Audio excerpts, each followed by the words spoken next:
It is race one of the weekend at Brands Hatch for the Toyota's 7 race series. 2 races for the 2 divisions over the course of the weekend. One for the one division, that is, for the 1600s, and the other for the 420Rs. And it is the 420Rs that are about to set off on their formation lap for a rolling start.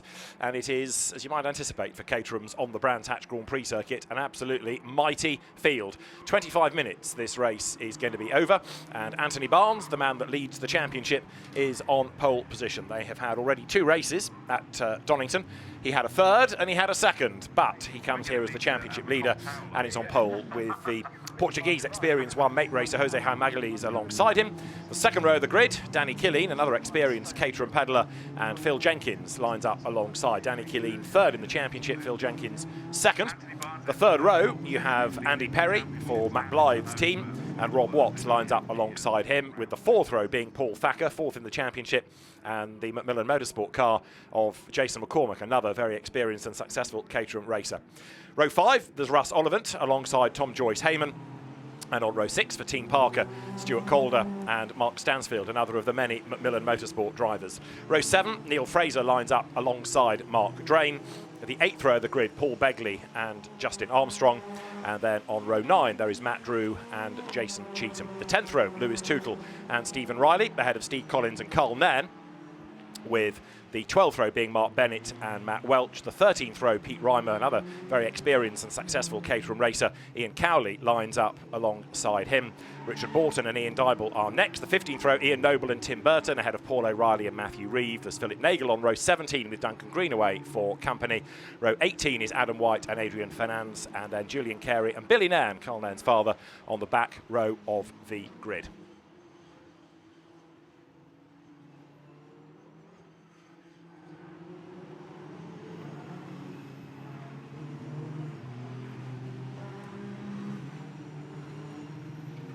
So the car's on their formation lap, and they will make their way down towards Clark Curve in a moment or two, ready to get the race underway. And when they do so, we'll see, no doubt, the usual jostling for position for the first, 2/3 of the race. And in those last few minutes, if you're in that leading group, in that peloton, if you like, then you can think about pushing, then you can think about trying to make progress up to the front of the pack.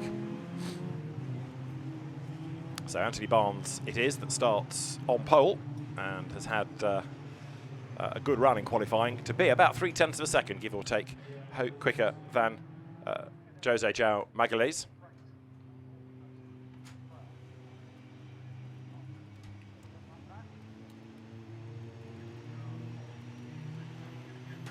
Up towards the timing line they come, and then the race to get underway then, with Anthony Barnes starting on pole position alongside him, Jose Magalhães, the Portuguese driver in the blue car then on the outside line, and it is blast off with a good getaway being made then by Anthony Barnes as they make the run down towards Paddock Hill Bend for the first time. And is he going to be able to hang on in there? Yes, he is, and in fact comes out slightly in advance by about 3 lengths as they climb up towards Druids for the first time. So Magalhães in second spot. They break for Druids, they turn their way through the corner. Is everybody safely out of paddock? Yes, they are. Possibly less so at Druids, because I think a car's just gone ploughing off into the gravel. Looking up into the distance, yes, it has. Might not be the only one either. So 23 is one that we have lost, I'm afraid to say, already, as the cars make their way along Cooper Straight for the first time. And Justin Armstrong it is, who was on the 8th row of the grid, 5th in the championship. Justin Armstrong, so significant retirement already. Big disappointment for him as the cars there work their way onto the Grand Prix loop for the first time. So Anthony Barnes tries now to break clear of the opposition. Cars accelerate their way down towards Hawthorns, and if he can make a break, he might just be able to build on that over the opening few laps of the race. But as the cars then now make the run up towards Hawthorns, then Westfield for the first time, Jose Magalhães next in the queue, and then behind Danny Killeen, Phil Jenkins, again drivers that are worth keeping an eye to. So Phil Jenkins in 88, you can see, Danny Killeen number 9, second and third, out of Sheen they come. And then the run down towards Stirling's, which with this gravel trap sort of push back a little bit these days, gives you a little bit more bravery, perhaps. So down they come then through Clearways up towards Clark Curve, and it is Anthony Barnes then in the lead by, 3-4 lengths or so, with pretty much everybody else scrapping behind him as they make the run now up then towards the timing line. So Barnes it is that leads the way. Danny Killeen, one of those hunting down behind him. Phil Jenkins, though, looks like the man most likely to at the moment, because having worked his way up into second spot, then that gap is certainly being reduced as they make the climb up the hill. So the gap right down, typical Caterham stuff this. You see, you use the toe to your advantage. You are able to close on the car ahead, and that yellow flag at Druids has slightly bunched them all up as well. So nose to tail for the race lead at Graham Hill Bend. Jose João Magalhães from the front row of the grid has fallen back into fourth place now behind Danny Killeen in the black car, and so now as the field makes the run up towards Surtees once again, Anthony Barnes doing his best to try to break away from the opposition as the cars then now turn their way up through Surtees onto the Grand Prix loop for the second time of asking. Remember, it's not a set number of laps this race. The clock counts down and flag goes out the first time. 25 minutes are up. Through Hawthorns they go then. The order still the same. Anthony Barnes ahead of Phil Jenkins with not very much between them at all. And then Danny Killeen in third, starting in a sense now to bring this battle pack with him, and they're getting a little bit closer to the two race leaders. So as the cars now make that run up towards Westfield and then through now Sheen Curve, the man, as I say, looking as though he might be on with a chance here is Phil Jenkins. But when does he make that move? Does he bide his time until the very end as they come out of Stirling's down towards Clearways? Or, as you see there, Anthony Barnes just hook a wheel onto the dirt. Does he make the push now and try to break away? Well, it is becoming very definitely 4 for the race lead, maybe 5 as the field works its way now up towards the timing line once more. And this time Jenkins does pull out and have a go on the outside line. Got a tow, goes to the outside, makes the run up towards Paddock Hill Bend. Side by side they are, and right round the outside goes Phil Jenkins. Very, very brave effort indeed. But having said all of that, I'm pretty sure there was a flashing yellow light as that move was completed, so that might end up being looked at. We'll see. But there is a yellow light flashing to warn them of the dramas up the hill. We have a new leader though. It is Jenkins up front. It is in second place then now Anthony Barnes, and for third place Danny Killeen. Fourth as they turn their way onto Cooper Straight once more is Magalhães. So the field then accelerates now for the third time up towards Surtees, and whether or not Phil Jenkins is going to be able to pull away, we will wait to see. It's not going to be easy for him, no question about it. Cars turning their way then onto the Grand Prix loop once more. So Phil Jenkins versus Anthony Barnes, and Barnes getting a tow, closing a little now as the cars make that run once again down towards Hawthorns. Perfect part of the circuit for Caterham's that, because they can slipstream very readily at that point. Then on towards Westfield, and then that dip that takes you through Dingle up towards Sheen Curve. Back into view they come, and Sheen Curve, quick corner, run off on the outside if you need it, but if you do use it, you're going to delay yourself and possibly get yourself in big, big jeopardy. Out of Stirling's, that left-hander. As I say, more runoff on the outside now, part of the constant redevelopment of Brands Hatch and resurfacing as well, making it quicker for this season. So the leading 5 in a line come once more down towards Clark Curve, and as they make that run up towards the timing line once again, it remains then Anthony Barnes on the attack. So having led the first couple of laps, he's now right there on the back of Phil Jenkins as they head in towards Paddock. That yellow light that was flashing a lap ago has gone, so Paddock very definitely in overtaking place now, but so possibly could be Druids as Danny Killeen gets himself in the black car there in third spot, much, much closer to Anthony Barnes for second spot. Now, do they start squabbling, or are they going to work together? At the moment, it looks as though the gap widens again coming out of Druids down to Graham Hill Bend, and it means now that Anthony Barnes just edges away from Killeen. Jose João Magalhães still there in fourth spot. Almost, you can hear him shouting, wait for me, because he's oh so close to the back of Danny Killeen, but he's just not quite able to make that challenge as the cars turn onto the Grand Prix loop now. The 420R element of this championship, all these cars with the 2-litre Ford Duratec engine with the Sadev 6-speed sequential box, and side by side then at Hawthorns for the race lead, and back on the inside goes Anthony Barnes. So Anthony Barnes goes through, retakes the lead as they head up towards Westfield. Now it's Jenkins that goes to the inside and retakes the advantage. So Phil Jenkins goes through, and Anthony Barnes is going to have another go as they head up towards Sheen Curve. So yes, he's back in the lead. So it trades once, it trades twice, trades thrice, and so Anthony Barnes and Phil Jenkins carry on this great squabble for race leadership, and it is Anthony Barnes and Phil Jenkins in that order. But now you see that because third and fourth are so busy squabbling, they aren't being able to stay with them either, and it's actually cost them a little bit of time by a good 6 lengths, if not more, I reckon, as the cars this time come out of Clark Curve up towards the timing line. So through they turn, and it's as if nothing had ever happened, in as much as it is Barnes ahead of Jenkins. That Phil Jenkins goes to the outside line as they head up towards Paddock. The red car on the outside uses all of the road, but he's not going to go all the way around the outside on that lap. Still got that yellow flag drama of earlier on perhaps hanging over him too, but in third place is Killeen, in fourth is Magalhaes, and as the cars turn their way now absolutely nose to tail around Druids, Anthony Barnes can't shake off Phil Jenkins, so he's going to have to sort of sit tight in a sense, do what he can to fend him off, but they need to work together to maintain that gap over Danny Killeen, whose experience in a sense ought to be bringing him back into the mix, but for the time being he's just not able to do anything at all about that top two, partly because he's being distracted by Magalhaes there in fourth place. So the leader's on that Grand Prix loop once more, and it remains Anthony Barnes ahead of Jenkins. Jenkins gets up alongside him, look, as they head down towards Hawthorns. Is he going to be able to make that move and take over the race lead? The toe works for him, and Jenkins goes back in front then. So these are the top two in the race, the top two in the championship, trading the lead. And this time it's Phil Jenkins' turn, but it was his turn a lap ago, and he didn't survive up there because Barnes retook it. Let's see what happens now. So Jenkins versus Barnes, 'twas ever thus in this race.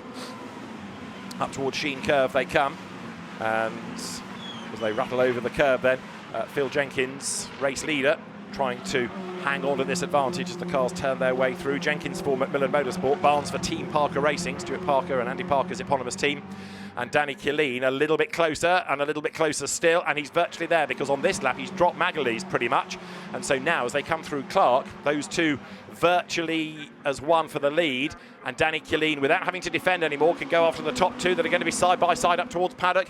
On the outside line then Barnes, and he's ahead as they turn into Paddock Hill Bend. Phil Jenkins doing everything he can to retake the lead, but he's now going to have to think about the consequences because Danny Killeen is right there behind as well, as again Jenkins looks on the inside going up to Druids, can't find a way by.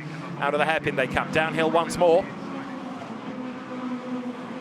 into Graham Hill Bend. They turn their way onto Cooper Straight. Magalhaes in fourth place, dropping off the tail of that leading trio. Even though he out-qualified Killeen, he's not being able to stay with him, so he's very much now becoming three for the lead in this 25-minute race as the cars go now up through Surtees. So Anthony Barnes up front, but is this going to be another lap on which Phil Jenkins makes that challenge as the cars once again turn their way down towards Hawthorns? Nose to tail for the race lead as they come back up to Hawthorns. Alongside is Jenkins then, and goes into the lead once again. Anthony Barnes sits tight in the draft. And now third place, Danny Killeen is right there. He may well have timed this to perfection. He's let them scrap early doors, and now he's right there with the top two as they head towards the end of the Grand Prix loop part of the circuit. So Killeen on the back of Barnes, and if Barnes has to defend, he might be in jeopardy of dropping off the back of Phil Jenkins for that race lead. So Jenkins now needs to try and build a gap while those two are squabbling behind him. There was a yellow flag at Stirling's just there. There's a bit of debris on the road. You can see somebody's wheel arch, I think. But as they come down towards Clark Curve, it is very nearly three for the race lead. But in the order then, Phil Jenkins ahead in second spot. Anthony Barnes, nose to tail, they're going to make that run up towards the timing line, and so Barnes now goes to the outside line, gets the toe. This is exactly how Caterham Racing works. He's got his nose in front on the outside line, but doesn't actually force the issue. Where that the last lap he may well have done, elects to sit back in behind and perhaps now try to get the run going up the hill, looks for that tight line as they head towards the hairpin at Druids, gets up the inside but not fully alongside, and so Phil Jenkins is going to hang on to the place as they come downhill once more then. So into Graham Hill Bend, absolutely together, three for the race lead, turning their way then onto Cooper Straight, and the run towards the left-hander of Surtees, then up towards the Grand Prix loop once again. So they break, they turn into the corner, and they're being caught, aren't they, by fourth, fifth and sixth as well, as the cars then make that run down towards Hawthorns once more. So although you've got Jenkins versus Barnes for the race lead, it's virtually a six-way battle pack now for the race lead as the cars again head down towards Hawthorns, turn through the right-hander. To be fair, all the way through the order, the battle's still pretty much raging on as the cars then now turn from Hawthorns on towards Westfield. I don't think traffic's going to be an issue in all of this. They're going to survive that, but they've got enough dramas of their own, haven't they, those race leaders? So they come then once more side by side into Sheen Curve, and Magalhaes and Killeen still running third and fourth together then as the field accelerates down towards the end of the lap. Jason McCormack next up, ahead then of the queue of cars behind him. So Jason McCormack, who started 8th on the grid, starting to get himself into that little group as the cars then now, with what, 13 and a half minutes on the clock, make their way back up towards the timing line. So over the line they go as one pretty much.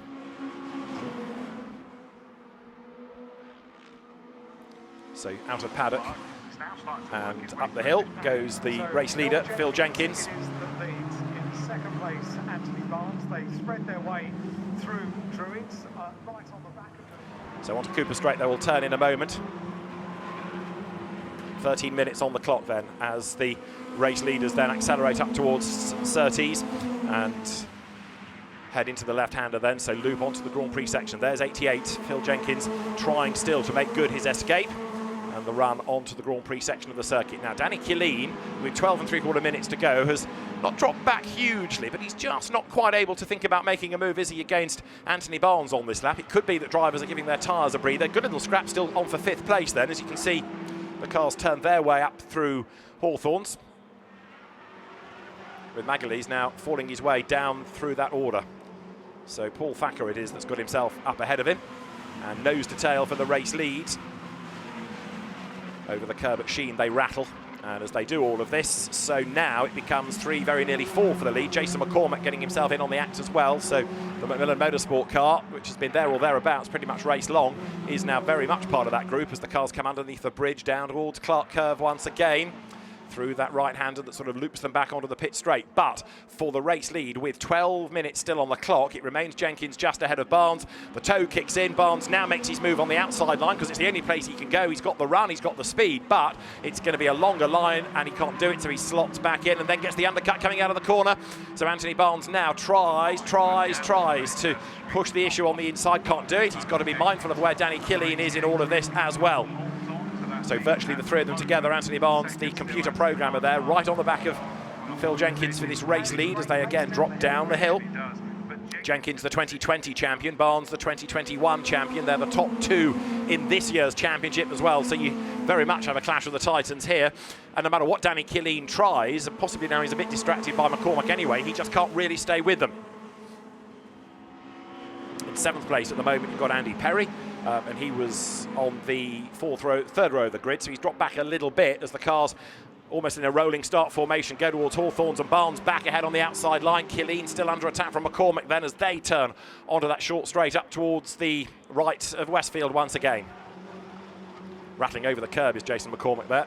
Gets away with it, but for the race lead, now to the inside again, looks Phil Jenkins, can't find a way up alongside Anthony Barnes, slots in behind. And a big slide from Danny Killeen that was very, very well saved, very well caught, but that could have ended in disaster. They go past that bit of debris lying in the gravel bed on the outside of the road, and Killeen being hustled along by McCormack. Those two are still not out of the hunt in this race.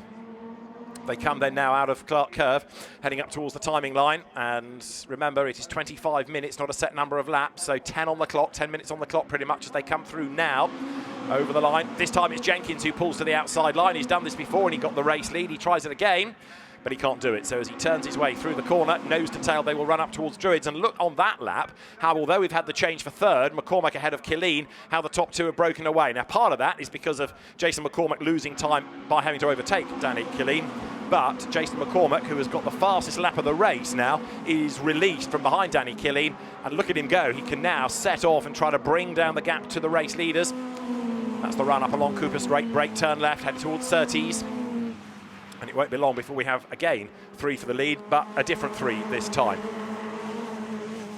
So through the cars turn onto that Grand Prix section of the circuit once again. The run now along the fast straight down towards Hawthorns, and Jason McCormack, fastest lap of 1:36.8. Well, a 36.3 was the pole time, but of course, inevitably in racing, you're going to be a bit slower because you're dicing with people. But McCormack now is very much getting on with the job, and he may well have timed this absolutely to perfection, because now, as the car turns his way up through the right-hander of Hawthorn, he's getting closer and closer and closer with only 9 more minutes to go, and he's almost with them. So as the top 2 have been squabbling race long, Jason McCormack has just quietly got on with the job, picked his way up through into 3rd place, and he's got time on his side now to try to go after the top 2.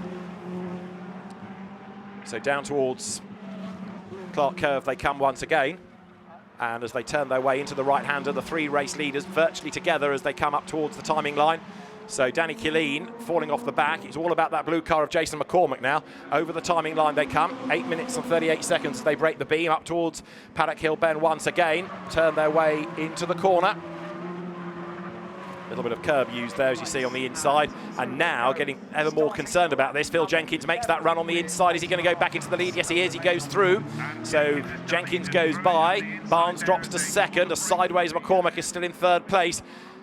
But the top two just not getting away at the moment. And so as they come now onto Cooper Straight once again, Danny Killeen, the man in fourth place, watching all of this from afar, but he'd much rather be part of that scrap as they go left onto the Grand Prix section of the circuit once again.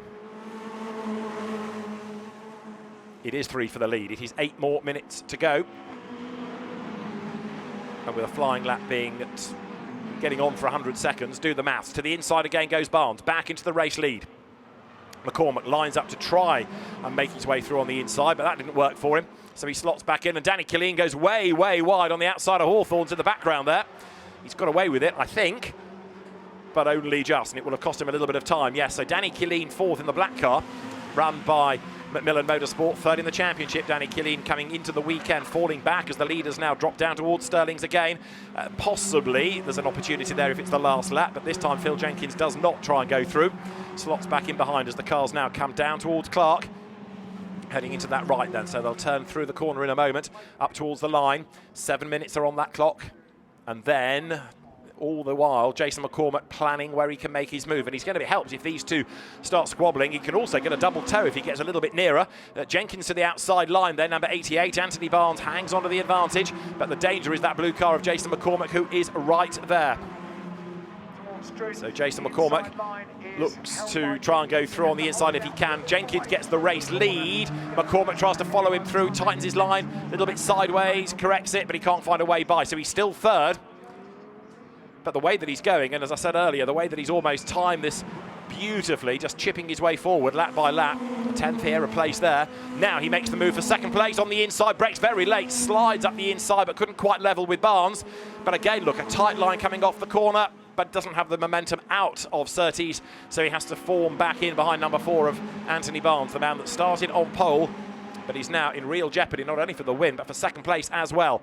Side by side for the lead again, to the outside Barnes, to the inside Jenkins, but the danger all the while is McCormack, who now has a gap on the inside, but doesn't quite have the run off the corner. For fourth place, another change. Paul Thacker has got himself up past Danny Killeen now, so that is another place change. Poor old Danny Killeen's race unravelling around him, rather than being on the attack as he was a few laps ago. He's now dropping further and further down the order, and Jose João Magalhães in 6th place has also rather fallen off that leading group as well. But the top 3, they've absolutely dominated this. They are together. They come down towards Clark Curve. There are 5.5 minutes on the clock, and as they turn their way now through the right-hander of Clark Curve, heading up towards the timing line, the car and the lead of the race then remind you that's Phil Jenkins ahead of Anthony Barnes, Jason McCormack third. This is where the toe works, one of the sections of the circuit. Barnes to the outside, gets his nose level, but on the outside line has to give way and slot back in behind. But again, the inside line beckons and he lines it up beautifully. Up towards Druids on the inside, Anthony Barnes, 5 minutes on the clock. All of these laps becoming ever more important. Back into the lead goes Barnes on the inside. And up the curb, but not able to get the lead, I'm afraid to say, was in 125 Jason McCormack, who in fact, as he comes off the corner, just drops back a little, almost to see what's going on ahead of him and just think about where the move might be. All the while, if he's as savvy as he has been over previous Caterham seasons, he'll be looking at where drivers are quick, where they're not so quick, where he might have an advantage, where they have a strength, and factoring all that in so that when he makes the move, it really matters. I think leaving it to the last lap from third might be being a bit optimistic, but up the inside again goes Jenkins. All of this place trading, and it's beautifully clean. No contact between them at any point. Jenkins goes back ahead, but he runs out wide onto the lawn on the outside line, and that brings Anthony Barnes alongside him, and he retakes the race lead.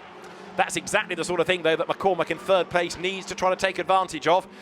Anthony Barnes not only leads, but he's got to defend as Jenkins goes back through on the inside. You can see now they're not prepared to sit in the draft. They are on the attack all the time, and it's Barnes back in the lead. With 4 minutes to go, they're now pushing. Playtime's over. Now each pass matters. The danger is you're ahead on that last lap and you give a toe to those behind and end up getting mugged. So again, if you're going to be ahead, try and break away. It's easier said than done in Caterham racing, given the shape of the cars, the aerodynamics of them as well. And up towards the line again, Jenkins gets a toe. Doesn't get much room offered to him on the outside line. And there's a back marker ahead as well that might make life interesting with 3 3/4 minutes to go. Through they come, down towards paddock once again. through the right-hander onto the run along Cooper Straight to the inside line. They will go up from Druids, but on the inside there, Jenkins. I thought for a moment there might have been a bit of a rub between them, but just enough room offered up to him by Anthony Barnes, who in the process of all of this, he's also trying to put a lap there on Billy Nairn, the former powerboat racer turned historic racer come Caterham racer. Well, he gets out of the way. The three race leaders go by, and they are absolutely as one as they make that run along Cooper Straight. So McCormack third, hunting down Phil Jenkins second, Anthony Barnes the race leader. And again, they sprint up towards Hawthorns. The toe works beautifully. And to the outside line, yet again, goes 88 of Phil Jenkins. Well, he's done this before. Doesn't always work, but what it does serve to do is unsettle Barnes a little bit. So you put him on the defensive, and that means that there's a big gap on the inside at Westfield, and through goes Phil Jenkins, takes the advantage, goes a little bit wider, slightly sideways, and hooks the wheel over the curb, and that just opens the door back for Anthony Barnes, who says, thank you very much, I'm back ahead. 2.5 minutes to go. There's going to be time for 2 more laps, I would offer you, as they come down towards Stirling's. So down towards Clearways the race leaders go, and this is in replay coming out of Druids down towards Graham Hill Bend. Let's try and piece all of this together. It is number 60 who ends up having the rotation, which is Neil Fraser, and he got caught up there with Stuart Calder, was it, in 82. And number 60 is facing the wrong way, and there's another car stationary and a red flag is being shown. The race is being stopped, and that's going to have huge implications for the lead battle. If they were waiting to the very end, I'm afraid to say it ain't going to get that far, because with just under 2 minutes on the clock, out has come the red flag, and the race has been stopped, and you can see why, with 2 cars on the road and some debris as well. So we will await confirmation as to the winner. And as soon as that is confirmed, we will be able to check the result. It rather depends, as I say, who was leading across the line. One of those cars that's got all tangled up has actually caught a light.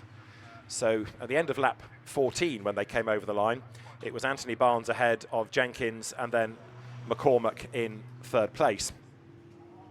Paul Thacker was in 4th, Danny Killeen was 5th, and Magalhaes was in 6th place. So it won't be restarted with only a minute to go. The cars will be waved off the circuit. So at the end of the 14th lap, Anthony Barnes, the provisional winner. But first up for the officials is to make sure drivers are okay, put out the blaze on the other car that got caught up in that skirmish, and then get the circuit clear. So as you would expect from Caterham's, a very, very lively race, but a real shame that it had to end under a red flag, because that always affects Caterham's, in as much as drivers plan. Okay, now it's the last lap. Now I'm going to go for it. Well, they never got to that last lap. So anybody that was holding back with a plan was denied that opportunity to challenge. But some good racing while we were able to enjoy it. There are 3 more races tomorrow. 1 for the 420Rs and 2 for the 1600 division cars, which is the combination of the 270Rs, the 310 and the older Super Sports, all with the 1.6 Ford engine, these with the 2-litre Ford Duratec engine that you've been witnessing just now. So the cars head to the pit lane and thence to the paddock, with Anthony Barnes, the provisional race winner, leading that pack. So he isn't going to stop for the presentations, I don't think. He's waved straight back into the paddock. And Anthony Barnes then the provisional race winner. He joined us for race 2, we'll confirm an order. But at the moment, the race is going to be unravelled around the confirmation of that result, because of course, although this is an international race, the Caterham's will be subject to the ASN regulations. And of course that is partly dependent to the result on the lap on which you take the result from, and indeed those cars that aren't running at the time of the red flag can't stay in the result in a national race. They can in an international race. So those 2 that got caught up in the dramas on Cooper Straight also need to be taken out of that order as well. So time for a deep breath. Let's have another look at the dramas. So drivers are all okay, so that was the first part of it, and number 60 is the one sitting facing the music, Neil Fraser, and then others suddenly arrive on the scene and bang, and 25 it was that got involved in all of that as well, and that was the car that eventually caught fire, Matt Drew, the Nottingham driver. The drivers are fine, they're out of the cars, but it was a scary moment for Matt Drew, suddenly coming out of the corner and finding a car absolutely dead set ahead of him.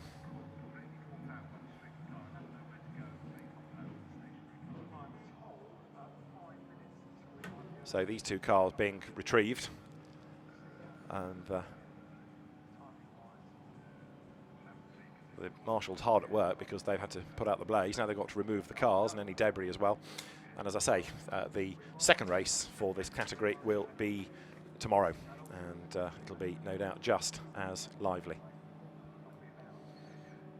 So the Brands Hatch Grand Prix circuit, which for a qualifying day is remarkably busy. Most people here, I think, are here to see Valentino Rossi, who's racing in the GT World Challenge Europe sprint races this weekend. But Caterhams, Porsches and GT cars are plenty, giving lots and lots of drama over the course of the 2 days. So provisionally, it is Anthony Barnes the winner, from Phil Jenkins in second place and Jason McCormack third, with in fourth place Paul Thacker, fifth Danny Killeen and sixth Jose João Magalhães. But as I say, that's all rather provisional, and as yet a confirmed result has not come from the timing room. But that's the provisional order. But as I say, join us for race 2 and all will be confirmed as cars are brought back at the moment from assorted corners of Brands Hatch.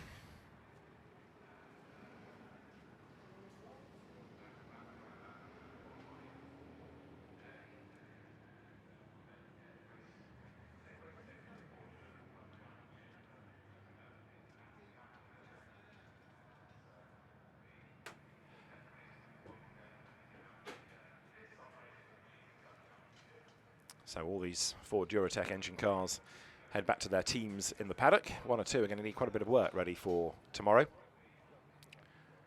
And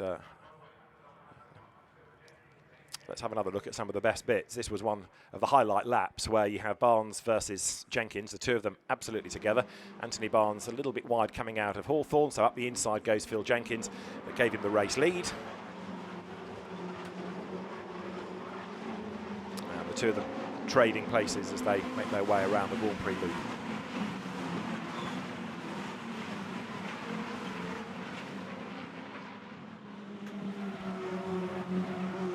So Anthony Barnes it was who led coming out of Stirling's and made that run down towards Clark Curve. So great lap, great driving by both at that stage. Danny Killeen was still there in third place, but it wasn't long before he was gradually elbowed down the field. And I think I was saying fourth at the time was Magalhães. It was Jason McCormack. Jason McCormack it was who got himself up into that fourth spot. So the provisional results are Phil Jenkins at 12 laps ahead of Anthony Barnes in second place, Jason McCormack third, and then Paul Thacker in fourth ahead of Danny Killeen and Jose João Magalhães. So that result at 12 laps, therefore, would be the last completed lap before the red flag came out. So 14, I think, was when the flag came out, but the last one completed by everybody was 12. So Phil Jenkins, the provisional winner, and a very happy man he will be too. So that is the end of our first Caterham race of the weekend for the 7-race series. 3 more to look forward to tomorrow. If that hasn't whetted your appetite, I don't know what will. And we'll see you for the 2 1600s and the second 420R race tomorrow.